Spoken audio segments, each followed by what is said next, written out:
Welcome to Wild Rift patch 3.3, Shining Bright. KASSADIN, the Voidwalker, emerges from the wastelands of Ikacia into this patch. KASSADIN is a melee mid laner who scales powerfully into the late game. His passive, Voidstone, shields him from magic damage after casting a spell near an enemy. His first ability fires a null sphere that briefly silences your target.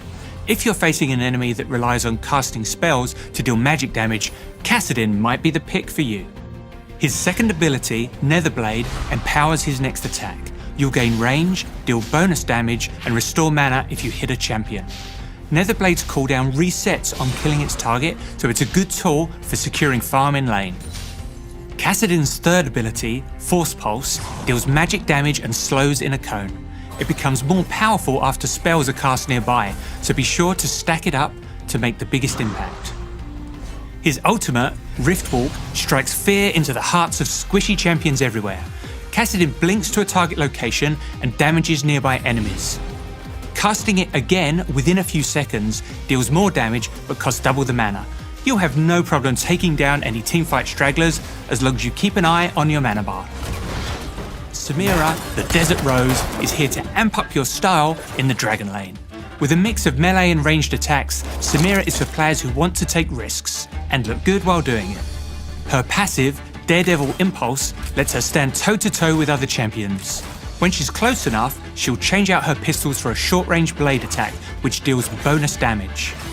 When she attacks an immobilized enemy, she'll dash into range. If they're airborne, she'll knock them up for a few extra seconds. Samira's first ability, Flare, fires a single shot, but if there's an enemy in front of her, she'll slash out in a cone instead. Her second ability, Blade Whirl, creates an area around Samira, destroying all projectiles. It's the perfect tool to escape from a sticky situation. Save it for enemy crowd control and you'll get away scot-free. Windrush, Samira's third ability, allows her to dash towards an enemy champion or structure, slashing everything in her path. Samira can cast other abilities during her dash as well. Samira's ultimate, Infernal Trigger, is a real showstopper. It has no cooldown, but you'll need S-grade style to pull it off. Sion, the Undead Juggernaut, rises once more. If you've got an axe to grind in the Baron lane, try out this unstoppable force and lay waste to the Rift. Sion's passive, Glory in Death, allows him to keep fighting from beyond the grave. When he dies, he'll briefly come back to life, fearing nearby opponents. He gains lifesteal and tenacity, and his abilities are replaced with Death Surge, which grants move speed. His health quickly decays over time, so use your extra seconds wisely. Sion will also gain bonus health whenever he kills a unit or gets a takedown on a champion. His first ability is Decimating Smash. Cast once to start channeling the swing of your axe, then cast again to bring it down. Channeling for long enough will change your slow into a knock-up. Soul Furnace, Sion's second ability, grants a shield that will explode with a second cast.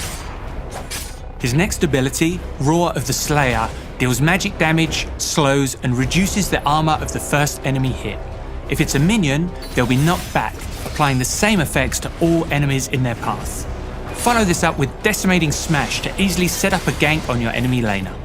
Sion's ultimate, Unstoppable Onslaught, makes him a fearsome initiator. Cast to charge forward in a target direction, but choose wisely. You can move during your charge, but you'll turn very slowly. When he collides with an enemy or terrain, he'll slam the ground to deal damage and knock up in an area. The further Sion moves, the longer the knock up, so rush in from far away to hit the hardest. During his charge, Sion is immune to all crowd control, and he can recast to end it early.